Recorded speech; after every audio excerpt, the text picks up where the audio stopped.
Wait for some fans to show up. Heavyweight boxing fans, what's the deal, man? Wait for some of y'all to show up. I want to give my quick opinion about Amir Mansour versus Kuzmin. Just watched that fight. Povetkin and his team says if Christian Hammer somehow pulls out of that fight, they already got a replacement. What's up, NBT Boxing?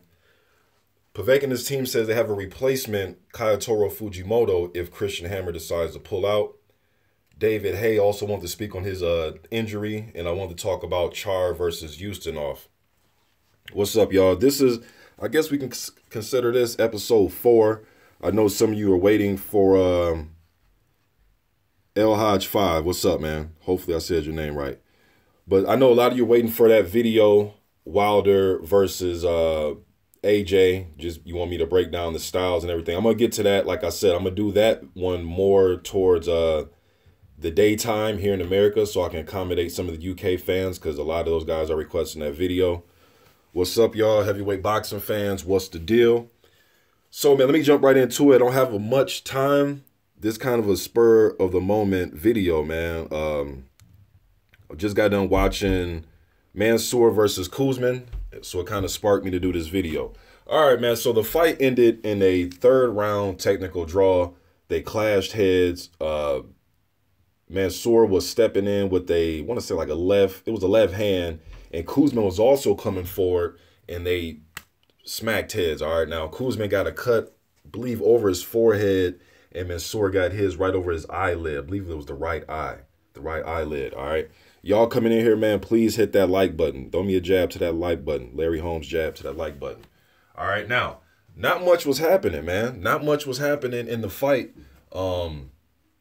The first 2 rounds, I mean, from the action that I seen, I had Mansour winning at least 2. Now, the third round, the fight ended. It was late in the third. It was like 15, 16 seconds left. But from what I seen, I at least gave Mansour 2 or possibly 3 of those rounds, man. Again, not much going on. It wasn't like he was beating Kuzmin up, but Kuzmin really wasn't doing much. I'm not sure if his game plan was to try to take Mansour, you know, to that 6th, 7th, 8th round and then apply pressure. But he kept stalking Mansour. Mansour was moving a little bit. He was stepping in when he needed to. I thought he showed good defense when he actually got close to Kuzmin and he gave him his right shoulder, kind of shoulder rolling with him. I thought he was landing pretty decent shots. Kuzmin was stalking, but he was just landing 1s and 2s. You know, he landed some good right hands. Mansour took them well. But that's the thing. It was early in the fight. Who knows, you know, how he would have took those right hands going later in the fight. But Mansour, although he's 45 years old, I keep telling you guys, man, at least in my opinion, he's a different 45-year-old. He has good stamina. I always see him running, training and stuff like that on his Facebook. He put Facebook Live videos up, literally running and talking for 45 straight minutes, man. So this this fight was for a vacant WBC, I believe it was the international title. Nah, the fight, somebody just asked me, so was that fight no contest? No, it was a technical draw.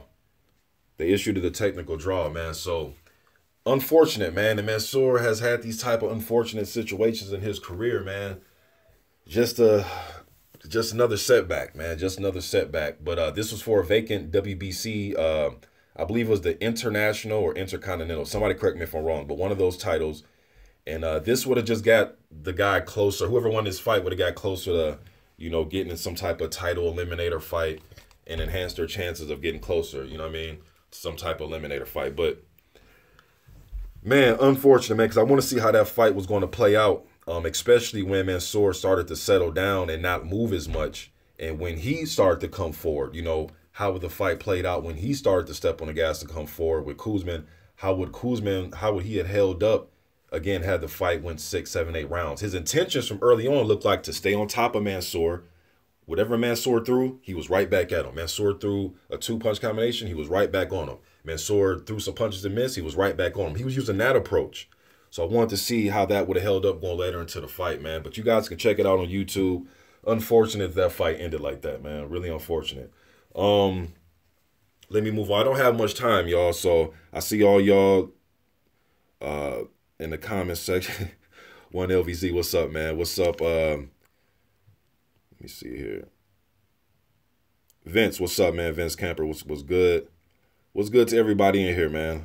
Comments kind of coming fast. All right, but who else I want to talk about, man? Povetkin and his team. All right, now they say if this Christian Hammer fight doesn't go through, they're going to have Kyle Toro Fujimoto. They already signed some type of paperwork where he'll step in if Hammer pulls out the fight. Man, it's like a lot of these dudes want to crack at Kyle Toro Fujimoto, man. Nothing against him. I've seen the guy fight. I've seen him fight Haomanu. I've seen his fights against the guy that moved up from middleweight. What's the dude's name? Ashita, the dude that fought Golovkin. And the dude that upset, what's my man's name? The dude from Texas, man. What's the dude's name? Kirkland. Him. So, yes, it was a technical draw. You know, so I don't know why everybody wants Fujimoto on their hit list, man. Like, you know what I'm saying? I don't know why they want this dude on their hit list so damn much, man. Kyle Toro Fujimoto. But he is rated high by the WBO. So I guess when you look at it from the standpoint of, is he high in the rankings? Yeah, I believe he's number 7. The last time I looked by WBO. So I can understand that part. But, you know, you had Joseph Parker and his team come out. Although the fight didn't come to fruition, it never happened. But remember when they were talking about fighting Fujimoto, and now you got Povetkin and his team already have him sign paperwork to fight. And Fujimoto just picked up a victory. I did a post-fight video. I forgot the guy who he fought. But the guy who he fought was fighting this crazy-ass stance, man. The dude was fighting a crazy stance. Forgot the dude's name. But, yeah, Fujimoto is food for those type of guys, man. He's a real small heavyweight. He's susceptible to right hands. So he will come to fight. He has a very short reach. I mean, he doesn't pack a lot of power amongst these big guys, these other heavyweights. So I don't know, man. You know what I'm saying? But, yeah, Fujimoto's going to be on the bill if Hammer pulls out. Is Povetkin going to be clean? Hopefully, man. Hopefully he is clean, man. But the fight's going to be out there in where he's at. So, but I don't know, man. That really don't mean nothing because that Stavern fight, he had that test. And that fight was out there in Russia. So, hopefully he is clean. And according to some fans, he was never dirty, right? Fuck out of here. But anyways, let me see, man. What else I want to talk about? David Haye. You know, I had a bet with D-Style Boxing. And I was betting on my man Tony Bellew, right? And this is one of the reasons why I went with Bellew. Not so much just the style breakdown, but like I said before, and I said this on a few guys' hangouts, man, before his injury took place, even before that rumor that came out that said he was hurt. Remember, there was like a rumor that came out, and then that rumor got faded away, and then he was really hurt. I said, man, I don't trust David Haye's body, not just in the ring on fight night, but just even through training camps. I'm not even sure this dude can get through a damn training camp without hurting himself. And what happens? He hurts himself. You know what I mean? I just don't trust David Haye, man. Now, again, this was 2010. I have a little bit more confidence in David Haye, but I just don't trust the dude can stay healthy, man. I really don't. You know, so I'm not surprised that he got injured. I see Tony Bellew and Tyson Fury going back and forth. If Fury goes in there playing games and he doesn't come in shape, that could be an upset. If that fight were to come to fruition. But if it's a in shape Tyson Fury, he beats the hell out of Tony Bellew, in my opinion. The D Rose of boxing. Yeah, man, he is a D Rose of boxing, man. Like, he looks like, physically, he looks like, oh, he's the part. You know, he still got his muscles going. He still looks to be physically in shape. But really, man, his body just doesn't seem right nowadays, man. And his fights against, who did he come back and fight? He fought my man Arnold Jerichai, and then he fought, what's the dude's name, man? What's the dude he fought before Jerichai? Any of y'all remember that, man? What's that dude's name? Mark Demore. Even when I seen those fights, I'm like, I really don't see much. You know what I mean? There was some good wins to get his name back out there, but I didn't see much, man. The last scrap he been in before that first Bellew fight was this fight he had with Derek Chisora. And I was trying to tell guys, man, you just can't be off for 5 years and then just come back and just like you're going to just ease your way in. Like, you know what I mean? Like, just, you know, like it's nothing. It just doesn't work like that, man. You know what I mean? You get a little bit older, and hey, he still wants to fight in that explosive type of style. See, guys like Larry Holmes, one of my favorites, you guys always know I bring him up. But the reason why he was able to fight into his 40s, and even Big George, they slowed down a little bit. Although Haye isn't a natural heavyweight, but they slowed down a little bit, used the jab, pick their work, you know what I mean? Pick their spots, know when to throw. They're fighting like that, more economical with the way they fight. Haye still wants to fight like it's 2008 with these explosive combinations and all. No, it's just it doesn't work like that, man. I think you underestimate David Haye a little bit. How am I underestimating him? I said the dude's body, I'm, not sure the dude can hold up through a training camp. He's still trying to fight like he's in 2008, 2009 with that explosive type of style when he really hasn't had much to go against. It's just not working for his body. You can't always, fight like that. That's just my opinion. Whatever, whoever left that comment, that's yours. But he didn't make it through a training camp. You know what I mean? So there must be some truth to what I'm saying. Larry Holmes, working off the jab, piston jab. Yeah, man, Larry Holmes had a really good jab.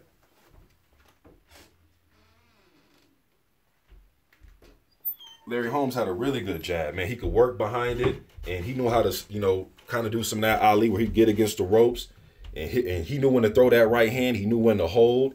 He knew when to just pepper you with the jab. Even though his legs were slow, man, he had a gut on him. Larry still knew how to fight, man. Ask Ray Mercer. Ray Mercer tell you all about the box fade Larry Holmes, as blood boxing would say. The box haircut Larry Holmes, not the mini afro, but the box haircut Larry Holmes with the he had the Patrick Ewing V in the front of his lineup too. But let me move on, man. I don't have much time, y'all. Let me Manuel Charr versus Ustinov. That fight was pretty decent. Charr and Ustinov was pretty decent. The first, 3 or 4, well, probably 3, 4, or 5 rounds, you could probably give the Ustinov, man. He looked like a watered down version of the Klitschko brothers with his fighting style. He was using the jab. He had a kind of a weak right hand, and then he was holding.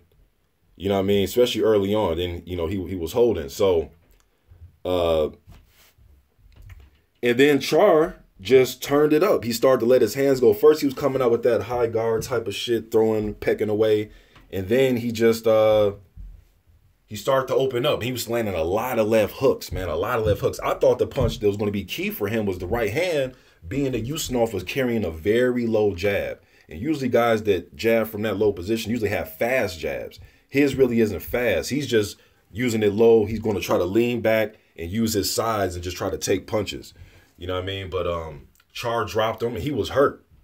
Ustinov was hurt. I think the round before that, Charr was hurting him then he tried to finish him. He couldn't finish him. Then the next round, he dropped him with a left hook at the very end of the round. I believe it was the 8th. At the very end. And then even going back to the corner, man, Ustinov did not look like he was all there. You know what I mean? And Charr just doesn't. I mean, Ustinov's a big dude to try to stop, man. He is big. He's like 6'8", 290 damn pounds. So, Charr did what he had to do. Now I see the WBA. I see you guys leaving in the comment section. They're ordering Charr versus Oquendo. Now, for some of you that don't know the history, Oquendo has been granted this title shot since his very first fight he had with my man Chigayev.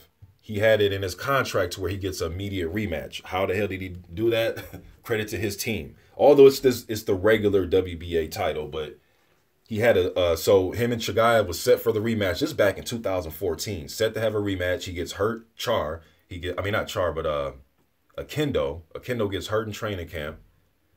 And then I think he got hurt in training camp again. And then Chigayev went on to fight. Who did Chigayev fight? Man, I forget who he fought. Is it Pianata? I don't know who he fought, man. I forgot who he fought. But he goes on to defend the title. Then he fights Lucas Brown and he loses. But, Oquendo was he just kept getting hurt in training camps, man. You know what I mean? So, and then he had the fight schedule with Briggs. Okay, was Pianata. Okay, cool. So, then they had Briggs. They had the Briggs fight. And to me, there was a cloud over this WBA regular title, man, with failed drug test and just a lot of shit going on. So it's happy, I guess it's about time that somebody picked up the title, although it's a minor title. And the WBA you guys remember last year when they came out with that WBA tournament? They don't even talk about the tournament anymore. Some of you probably don't know what the hell I'm talking about, but they don't even talk about that tournament anymore.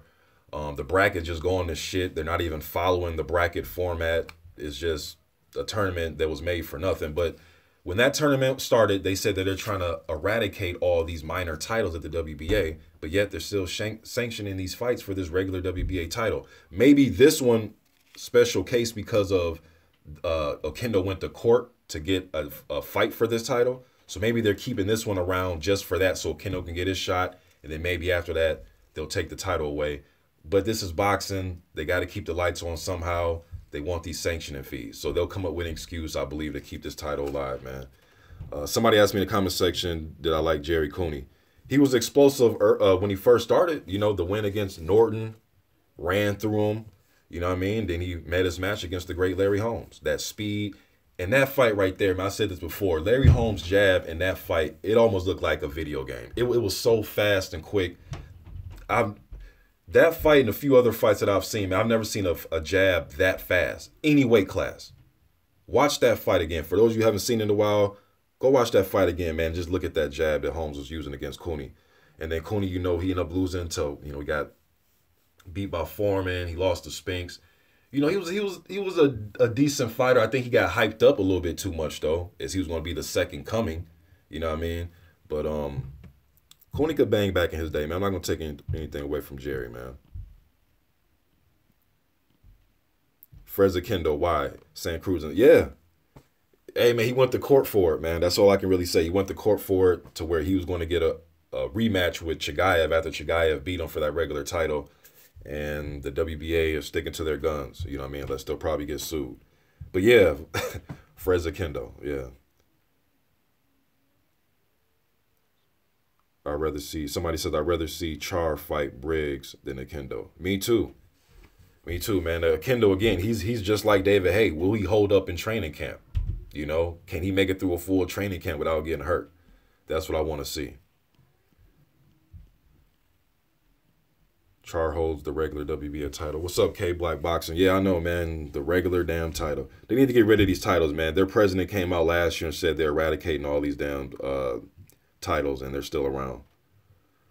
Doing Life Productions was good, man. He says Home beats Foreman, though. Oh, man. You know, I wanted to really see that fight. I wish the fight would have happened back when they were, you know, back in the 70s, late 70s, going into the early 80s. You know, Big George ended up leaving the sport for a while. I thought that fight would have been interesting between, let's say, 91 and about 94. I still think that fight would have been intriguing even then. And I would have picked Holmes.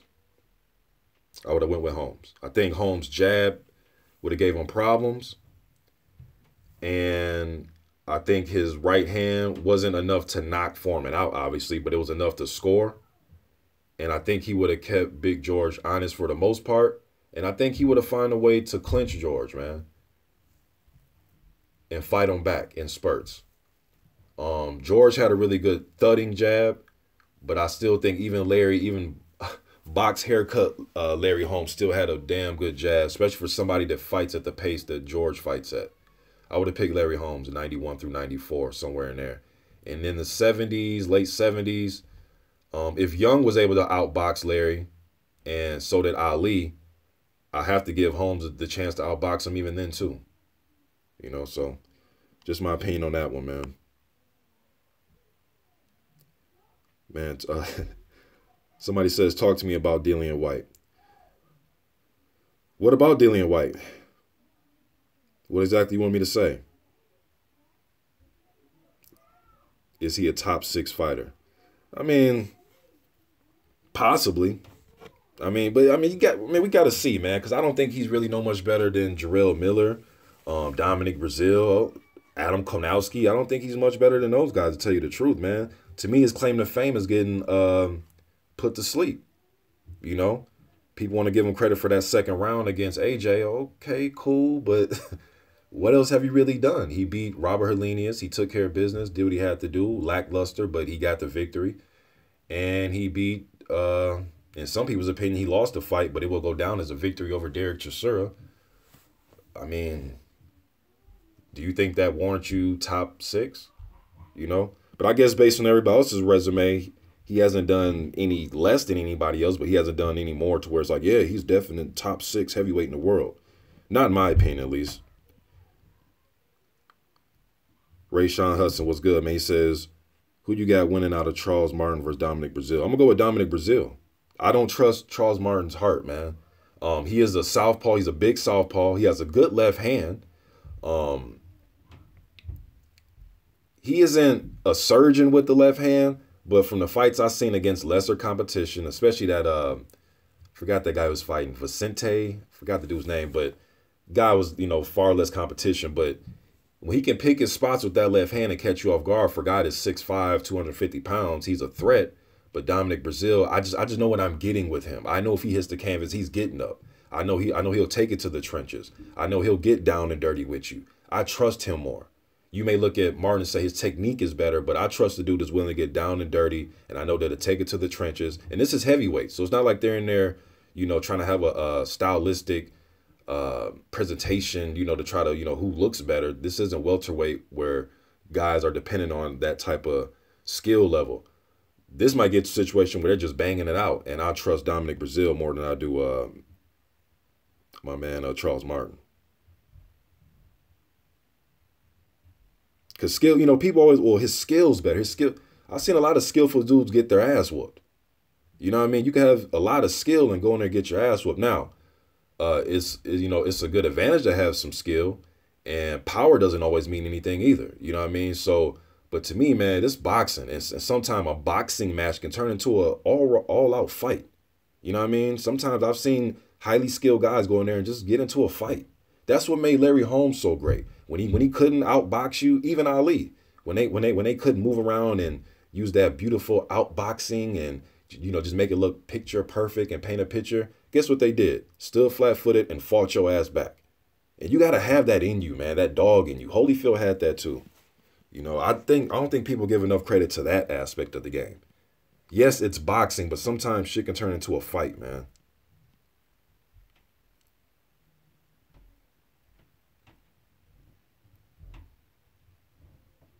Ron Jeremy. Oh, I'm sorry, not Ron Jeremy. Renee Salcido says Martin sold out the IBF strap. I guess, I can see why people say that, man. I can see why people say that. I mean, when you get up with a smile on your face and really not doing much, let's say AJ would have beaten him anyways, but you really, at least go out there trying to swing for the fences, man.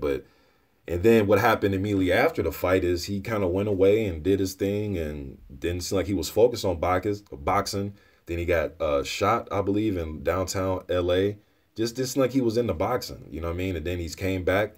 I seen him down at the Crunk Gym. I heard something about the Crunk Gym caught on fire, man. I didn't do no research on it, but I just seen a headline on that, man. That's the second Crunk Gym. That's not the original one. That was the second one. So, but anyways, I seen him out there training. He has some comeback fights, you know what I mean? So, and I've seen him get interviewed at recent fights. So that lets me know that he's back around the sport. From what I've seen, he seems to be in pretty good shape. I know he's got some good sparring in with a few guys. So his mind seems to be back towards boxing. But, yeah, man, they were offering that belt to the highest bidder. Now, some of you may say, hey, it's prize fighting. We know that. We know it's prize fighting, man. But they offered the fight to Parker. I remember Parker and his team couldn't come up with enough money. Then they went to AJ. The Wilder unification fight, they didn't want that fight. I guess they didn't, the money wasn't there for it. So Hearn put out the money to get that strap or get AJ a chance at the strap. Salty Sally says, is you back in training? Hopefully Ogano's back in training, man. I mean, he should have been back in the ring, in my opinion. I know some guys, they need some time off, but I'll put it like this. If he had won that fight against Breazeale, I think he would have been back a lot sooner. So hopefully he's not discouraged. I don't talk to Issue. He has commented on a video before, but I don't really haven't done an interview with him or anything, but hopefully he isn't discouraged by that. It was just a classic slugfest between two big guys, man. And to tell you the truth, he wasn't out of it when he got knocked out. Remember, the ref was even though he fell through the ropes, he was still aware. He wanted to get up. The ref was like, nah, it's over with. Now, I'm not saying he would have made it through, but who knows? The way they were cracking each other and the way that Breazeale is easy to be hit, who knows what would have happened, man, had he would have got up. But I think Breazeale would have won. I think Breazeale would have finished him off, though. He just didn't look like, not so much that he was dazed and out of there. I just don't think his conditioning was holding up. He looked like he was spent. Looked like he was tired, in my opinion. Yeah, somebody just said he was just tired. That's what it looked like to me, man. It looked like he was more tired than anything. Triple H 1200 says, Wilder didn't win bid for Povetkin, so there's no way there is money there to pull in Parker. No one is going to shortchange himself for a once-in-a-lifetime opportunity. I guess. I just want to see the dudes fight, man. All the stuff you're saying, man, I go back and forth with you a lot about this. I just want to see the fights, man. Sometimes one day it has to be about legacy too. Don't you agree? Got to be about legacy too. It's not like these dudes are making, $6,000 a fight here, man. These dudes are still living comfortable. I'm sure Wilder isn't the richest man in the world, but pretty sure he's fucking comfortable. Whenever you're driving Bentleys around and houses that you pay for and bikes and car, you're living pretty comfortable, man. So it's not like somebody's going to get 12,000 to fight Wilder. How about just take his belt and just eliminate him and you'll have a WBC title? You see how easy that is too? You can do that too. But everybody's sitting around waiting for AJ. Just kind of corny to me, man. Just kind of corny because you know what that's going to lead to? 25 undefeated fighters all saying, I'm the best. That's what I hate. Coach, how they going to explain that? What's good, Coach? Coach Sheldon Harrison, man, in the building. All right, man, so I'm going to end this, man. These guys must fight. Right, St. Cruz, and they must fight, man. They must fight. You can't keep using the excuse, he don't bring no money. What does that mean? What does it mean? He doesn't bring you millions and millions and millions and millions of dollars? You know what I'm saying? But you'll get enough money to take care of your family and have something to put in the bank, I'm sure. I'm not trying to hear all this, they don't bring. I'm not trying to hear all that, man. Because then we're going to have all these undefeated fighters saying that they're the best. Then when it says, hey, fight each other, he don't bring no money, though. Come on, man. See, this is why I get upset with the fight game sometimes, man. It's just, boy. DLP says Ortiz is the most skilled and never gets hit. Would fuck up AJ and Wilder. It's a bold statement there, my man. He does get hit. I've seen him get hit. It just doesn't. Seems he has a pretty decent chin. Jennings was landing on him. Now, but he had a little bit more in the arsenal than Jennings, and he was able to get him out of there first. But no, I don't see this. He has good subtle movements. You know what I mean? He can counter you real fast. He's like a big cat up in there, man. But yes, he does get hit sometimes. He's not getting hit flush a lot. But then again, get in there with AJ and Wilder and let's see when you do get hit flush by those guys. Because to me, they pack more power than Jennings. You know what I'm saying? And Malik Scott and Dave Allen. Dave Allen was landing some shots here and there. Wasn't doing much, but he was landing some shots here and there. So when you say he doesn't get hit, I don't see it like that. Then you say, okay, DLP just says Ortiz is a Cuban southpaw counterpuncher. Correct. Wilder and AJ been hurt by less, bro. Correct. AJ weak chin and no movement. AJ can move a lot better. Does he have a weak chin? If he had a weak chin, he would have been knocked. He would have stayed on the ground when Vladimir hit him. But he does show that he can get cracked one good time and go down. But then again, let's put Ortiz face in front of that right hand by Vladimir. Would he just taken it and smiled and came forward? We don't know, but I don't know. Then you say a Wilder too wild and Ortiz will counter that. Yes, Wilder is wild when he has you hurt and he tries to come out and tries to finish you off wild. But I've seen Wilder be very patient in fights, like the Spilka fight. Although he was wild in that fight too. There was a series of right hands. There was like one part of that fight, man, where Wilder threw, I believe it was 3 straight right hands, and he was just way off the mark. You know what I mean? But I don't think Wilder's as weak as you're making him seem in this comment, though. But that's just me. It is what it is. I'll put it like this, man. As crafty as Ortiz is, he's a crafty guy. It's like, if you guys watch basketball, right? It's like if Wilder and AJ is Shaquille O'Neal, then Ortiz would be like Vlade Divac. And what I mean by that is he's crafty. He knows how to, use the left and right hand, up and under, pump fakes, get you to foul him. He can flop. He can get the rep. He's very crafty in there, is what I'm trying to say. Where a guy like Shaq is just more explosive off the block. You know what I mean? Or even like Elijah was crafty. He was explosive too, but he was very crafty and had a lot of good post moves and good footwork. That's Ortiz. He's a very crafty heavyweight, man. That's why I like him.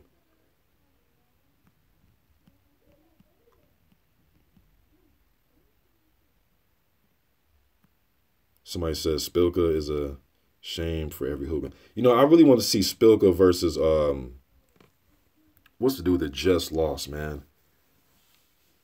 It's the dude that he headbutted on camera. If you guys remember that. He headbutted the dude right in his face during an interview on camera. Zimnock, Christoph Zimnock. I still want to see them fight. Although the fight probably won't. Yep, it is Christoph Zimnock. Although the fight probably wouldn't mean much nowadays, but still want to just see them fight. Just see what happens. Should just see what happens after the fight. I think they'll fuck around and fight bare fist after the fight. Probably in the locker room. Somebody says bring back Renee Salcido says bring back the fat slob heavyweights, Ariola versus Ruiz. Hey, to tell you the truth, man, you know, whatever you think of their weight and their physiques, I think that'd be interesting. Both guys won't have to go looking for each other. They'll come right to each other and fight. I think that'd be an entertaining fight, to tell you the truth, man, despite their physiques.